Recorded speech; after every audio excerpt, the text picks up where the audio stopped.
Lah sampai di titik 2014 saya pernah ke rumahnya teman, ya, dinasehati sama orang tuanya. Ini mulai saya ingin tertarik sama Islam itu ini. Mas, jenengan kan KTP-nya Islam. Nggih, Pak, saya Islam, jelas.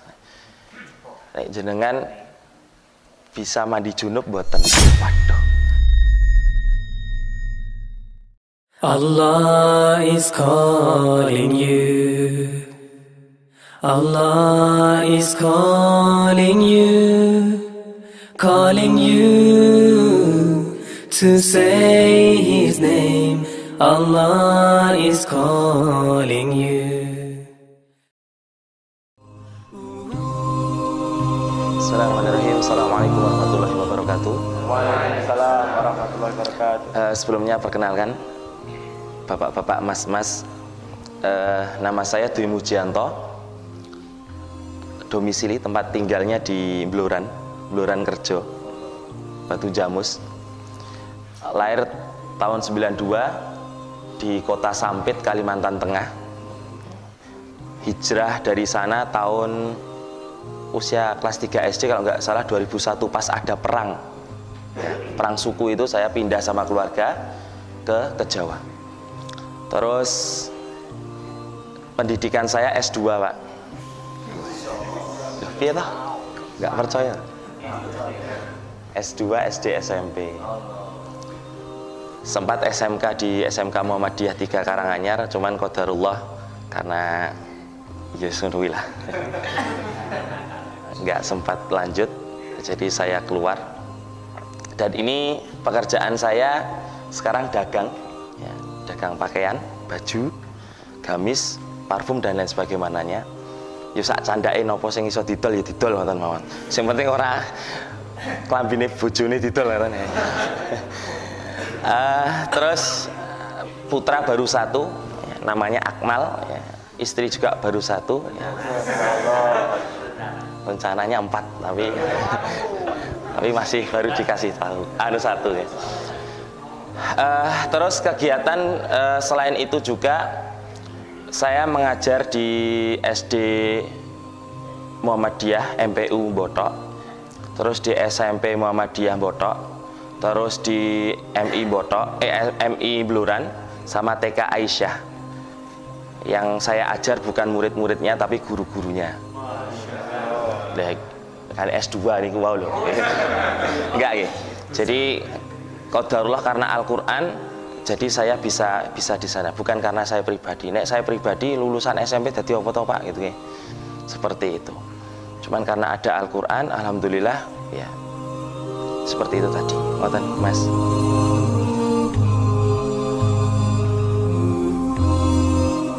Nggih, kalau disebut itu sebenarnya ya dulu ya intinya anak jalanan lah dulu. Kan kegiatannya dulu ngamen di Kemuning. Jadi lolos sekolah, lolos sekolah, terpengaruh dengan teman sampai jarang pulang, ya, sampai malam, sampai subuh itu, gak sholat, Mas, subuh genjrengan terus itu, genjrengan. Jadi ya seperti itu, di Ngargoyoso, Kemuning, di Sambirejo itu biasanya seperti itu, kita ngamen sama teman-teman.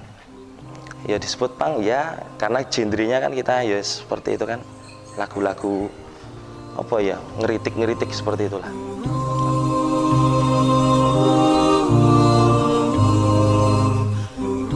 Ketika tahun 2014, ya, saya ingat 2014, ya, dulu karena terjerembab dalam kondisi kayak gitu, yang isinya cuma maksiat, nggak tahu pulang itu tadi, rombongannya nggak jelas. Cuman ada ternyata orang itu kalau maksiat itu sebenarnya kan ketoknya enak gitu. Bisa mendem, bisa macam-macam dijejal itu loh, dicoba itu ya memang enak tenan, secara hawa nafsu itu enak. Cuman ternyata ketika nanti kita pulang, ketika saya pulang ke rumah itu, ketika sendiri itu biasanya napa nggih, gelisah. Iki jane aku urip arep kepiye gitu. Lah berawal dari situ, saya coba berusaha untuk meninggalkan perkara-perkara yang buruk. Masih usia muda lah, waktu itu usia dari 19 tahun sampai usia 25-an, 26 gitu. Masih kegiatan kayak gitu. Cuman dari dorongan hati ini Mas, sampai bisa sembuh dari khomer ya. Itu berat, ujiannya datang wah bertubi-tubi ya. Jadi dari teman-teman itu yes diejek ya wis opo cah nomor gaweane ra mendem yes ra gaul gitu. Kebanyakan seperti itu, gaul gitu. Cuman yes, tapi lucunya saya ketika sembuh dari khomer itu mencolot ke hal yang lain. Jadi nggak kok berhenti, enggak. Ya, bisa berhenti khomer, tetapi melu ngiling, Pak. Ya, jadi bandare. Dilengke. Keting karo koncone tak okehi ciune wae. Ken kewer-kewer. Karek jorok ning kali kan gitu. Cuman berlanjutnya waktu malah kenal dengan hal-hal yang lebih mboten kok sudo tambah ningkat ya. Dulunya sing cairan-cairan malah ke herbal itu kan. Herbal. Paham nggih? Oh berarti tahun ini enggak. Ya, cuman qadarullah itu kita memang punya teman namanya ya kita sebut saja nggih, sebutannya Kancil itu. Dulu ngamen sama saya, kegiatannya seperti itu. Dia ke Jakarta, ya nggak gowo handbody Pak. Dibulerek ternyata isinya ganja seperti itu. Nah dari situ ya ketagihan ya. Ketagihan terus ada dari pihak itu ternyata ada yang pakai gitu. Aku malah diundang neng omah. Ayo. Diajari kayak ya Allah. Subhanallah. Ya, berlanjutnya waktu ya tambah lagi ya. Dari situ ganti yang lain. Lah sampai di titik 2014 saya pernah ke rumahnya teman ya, dinasehati sama orang tuanya. Ini mulai saya ingin tertarik sama Islam itu ini. Mas, jenengan kan KTP-nya Islam. Nggih, Pak, saya Islam, jelas. Nek jenengan bisa mandi junub mboten. Waduh. Baru sadar itu. Oh, ternyata ada tuntunan cara mandi junub yang benar dan sebagaimana. Oh, ya Allah, gedeku seprene tidak paham itu gitu loh. Ya dulunya awalnya nggak pernah tertarik dengan Islam, nggak pernah. Cuman karena ada arahan-arahan seperti itu membuat saya tergetuk hati saya. 2014 qadarullah ibu saya kena kanker serviks ya. Kanker serviks, saya yang dulunya tukang ngamen gaweane jegenjreng-genjreng sampai ibu saya pernah nangis di depan saya. Walah lele iki ngopo kok gaweanmu kayak ngono. Bu, saya pernah bilang itu gini. Mungkin saat ini kondisinya putrane jenengan baru kayak gini ya. Cuman satu sisi saya belajar Pak. Orang di jalanan itu Masya Allah ya. Kalau orang itu mau berpikir itu belajarnya banyak sekali. Saya dikasih uang recehan Pak. Ada orang kaya itu ngasih uang recehan itu sama besengut ya. Jadi sinis sekali 2000 ngasih karo kayak gila gitu. Tapi ada orang yang miskin, mohon maaf ya. Ibu-ibu miskin tak gunjrengi wasek wesel kae. Ono mitrono batinku ibu iki ngopo to, Ren? Ternyata apa? Ngumpulkan uang recehan itu. Dikasihkan itu sambil senyum, ya Allah. Ini mental orang kaya seperti ini sebenarnya itu. Nah, aku ngomong sama ibu saya seperti itu, Bu. Seandainya saya kok Allah Ta'ala, bahasa kita sekarang ya, kalau Allah kasih rezeki sama saya dan saya bisa kaya, misalkan dititipi harta yang banyak, maka saya akan bersikap baik terhadap orang yang rendah dari saya gitu. Lah dari situ ibu saya ya, muntoh jeng ben anak jenengan mboten kados ngeten iki insyaallah. Ya sok ben dadi anak sing soleh ya Le. Saya ingat betul. Dadi anak sing soleh. Ibu saya sakit kena kanker serviks ya. Waktu itu saya berusaha untuk membenahi diri saya ya. Ketemu sama om saya dikenalkan malah mlebune teng napa multi level marketing ya. Bapak saya yang dulunya ngerti compang-campingnya saya pakaian ya suwek-suwek niku mboten tahu dijak ngomong Pak. 1 tahun lebih itu nggak pernah dijak ngomong. Beliau ngobrol sama kakak saya perempuan itu, saya melu nimbrung ngobrol itu nggak pernah digubris. Saya batin ki wong tua ki ngopo gitu nggih. Lah ternyata ketika saya berusaha berubah, wis aku tak sukses dunia lah, golek uang gitu kan. Saya berpenampilan menjadi lebih baik, berpakaian rapi, pakaian kantoran. wis wonge kurune kok Mas Hendri ini dulu saya.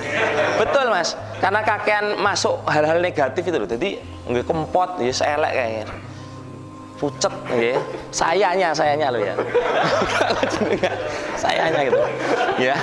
Lah, ternyata ketika saya mau berubah dari penampilan ini, orang tua saya itu mulai mau ya wis ngene iki lho Le. Wis ngene iki lho. Oh ya Allah, ternyata orang tua itu ya bangga punya anak yang lebih baik itu. Wis anyar cukuran rapi nggih, mboten nika. Kene entek lho. Garek jebretok ngene jebrek gitu kan. Nek ngerti mati langsung nyeprok gitu. Ndak gitu ya. Nah, berlanjutnya waktu ketika ibu saya sakit, ketika ibu saya kena kanker serviks itu saya baru sadar. Saya harus jadi orang yang baik. Ya. Sampai ibu saya meninggal dunia baru itu Pak. Titik baliknya saya di situ. Ternyata apa? Saya sadar bahwa nanti soumben itu ada kematian. Suatu saat itu pasti saya juga akan mati.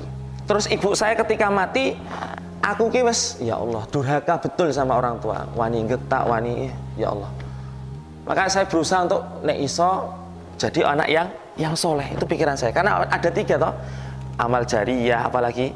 Intinya yang terakhir adalah ilmu yang bermanfaat, yang terakhir adalah anak yang soleh, doa anak yang soleh. Maka saya betul-betul berusaha untuk taat kepada Allah. Ketika di bulan Ramadan itu, ibu saya di pertengahan meninggal dunia. Saya masih ingat sampai untuk sahur itu Pak, saya tidak bisa sahur masak raiso gitu kan. Kakak saya hamil, bapak saya sudah sakit-sakitan yang beliau kan sepuh gitu.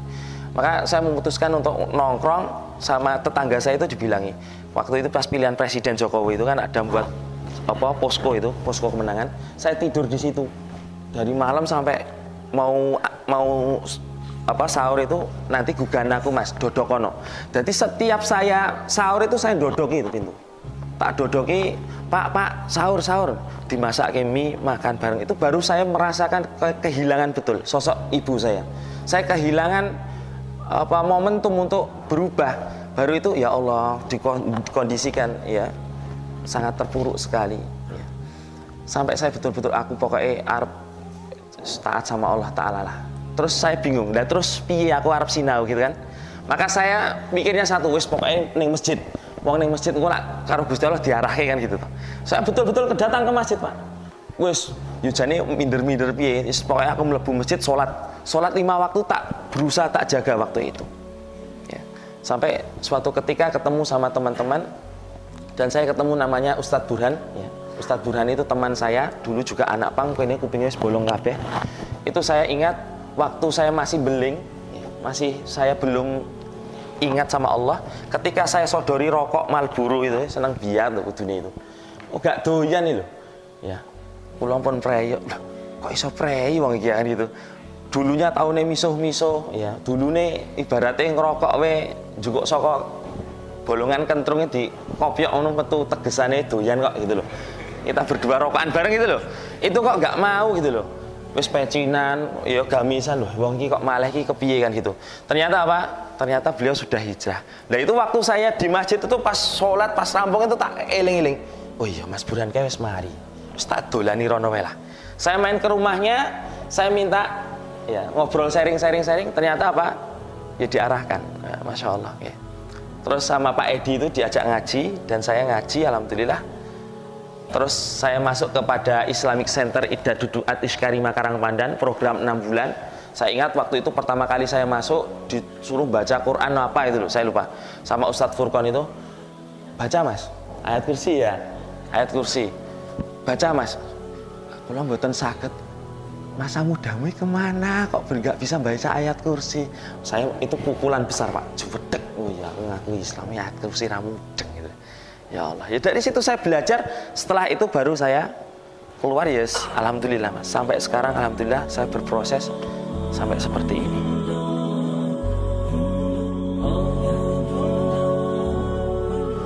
Yang dirasakan ketika kita sudah berhijrah seperti ini dari keluarga. Saya pernah doa waktu hijrah itu saya pernah berdoa sama Allah. Karena saya melihat kondisi Indonesia. Ini untuk khusus saya loh ya, nggak untuk panjenengan. Sekali lagi ini pembelajaran saja. Nggak usah ditiru. Intinya saya pribadi. ambil ibrahnya saja. Saya pernah itu kan melihat antara elemen Islam itu kan banyak, antara A dan B saling menghujat, B ke C hujat, C ke A dihujat, ya, elek-elekan terus.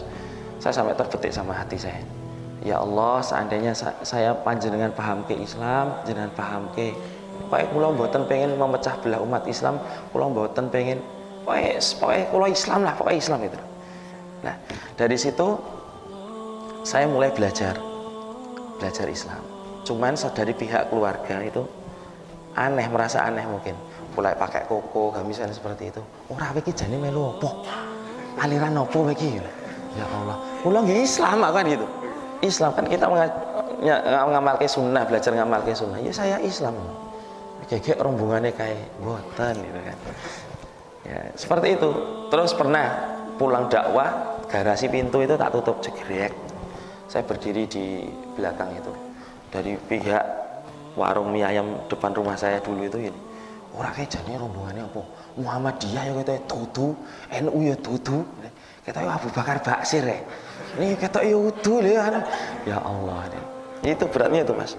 Terus sama orang tua saya pernah kan gini, doa-doa itu kan saya catati. Doa keluar rumah, masuk rumah itu tak tulis Pak. Tulisan Arab meletot terus tak tulis itu kan. Tak templek di pintu-pintu itu. Sama bapak saya dikledeki. Ya Allah, sekolah batin. Jenengan ini orang ngajari aku Islam gitu. Aku gue pengen sinau Islam ya mbok suwek itu Pak batin deh kula, tapi kan enggak berani Pak ngomong dosa ini. Tak templek mulai jebret. Engko nek ngantek ditwetel meneh lagi tak jak musyawarah. Setelah itu enggak dia dong. Alhamdulillah, ya itu awalnya dari situ. Terus dari teman dijauhi, di tongkrongan itu pernah saya jajan tuku es Pak. Teman-teman benjrengan gua yang lihat itu teman saya ngamen dulu jureng. Saya beli assalamualaikum, waalaikumsalam, beli es Mas. Nah sing teman-teman nongkrong itu sik ya bro, aku tak nengani mojo gedang sik, ini acara sik ya Mas ya, salaman.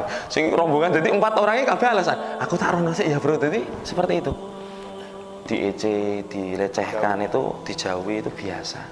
Itu yang saya alami.